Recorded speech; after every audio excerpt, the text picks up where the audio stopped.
서울 양평고속도로 논란이 잠재워지지 않는 가운데 타당성 조사 용역사인 경동엔지니어링 상무가 그 중심에 섰습니다.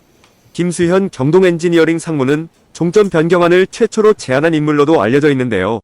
서울 양평고속도로 저격수라고 불리고 있는 이소영 의원은 김 상무에 대해 초반부터 강한 어조로 추궁하기 시작했습니다. 지금까지 나온 사실관계에 따르면 강상면 종점안은 경동이 처음 만든 것입니다. 맞습니까? 네, 맞습니다. 종점 변경이 필요하다는 것과 그 변경 노선을 제시한 당사자는 김수현 상무님입니까? 입니다. 맞습니까? 저를 포함한 우리 회사 참여자들이 판단을 했습니다. 참여자라고 하면 용역 책임자들입니까? 책임자, 분책 뭐 이런 거 있을 수 있습니다. 이 강상면 종점안을 누구에게 보고했습니까? 착수 보고 전에. 착수 보고 전이라고 하시면 그 도로공사 말씀하시는 건가요? 도로공사 착수 보고 전에 네. 내부적으로 누구에게 보고했습니까? 내부적으로는 도로 분야 책임자와 제가 같이 현장 조사를 했고요. 그 내용을 토대로 문제점이 있다라고 판단을 해서 이제 노선을 도출해서 사업 책임자한테 노선 보고를 개략적으로 했습니다.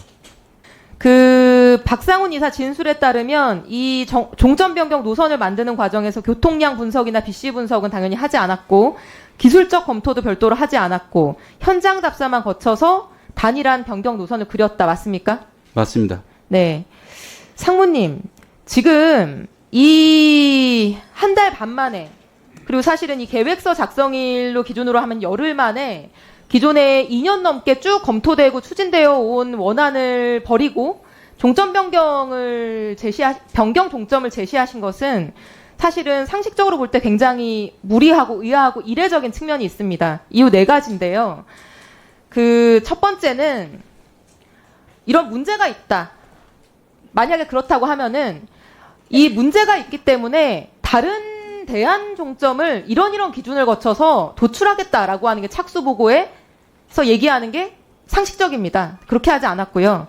두 번째는 설사 여러 가지 일정 때문에 대안을 가지고 간다고 하더라도 이 발주처에서 판단할 수 있도록 장단점을 비교할 수 있도록 복수의 대안을 가지고 가는 것이 상식적입니다.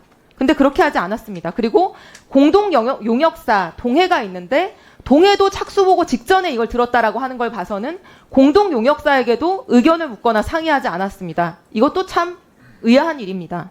그리고 BC, 교통량, 기술적 검토도 없는 상태에서 현장 답사만 가지고 이런 단일 대안을 도출했습니다. 이것도 참 이상한 일입니다. 그런데 이런 이상한 일이 벌어질 수 있는 경우가 어떤 경우일까? 그냥 생각해 보면요.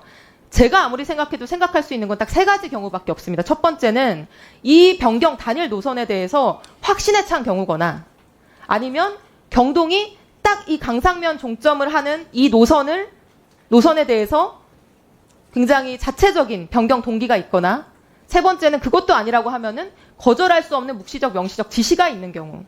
그런데 교통량 검토, BC 분석, 기술적 검토 전혀 하지 않은 상태에서 상무님이나 경동 측에서 이 변경 노선에 대해서 확신에 찰 이유는 없다고 보입니다.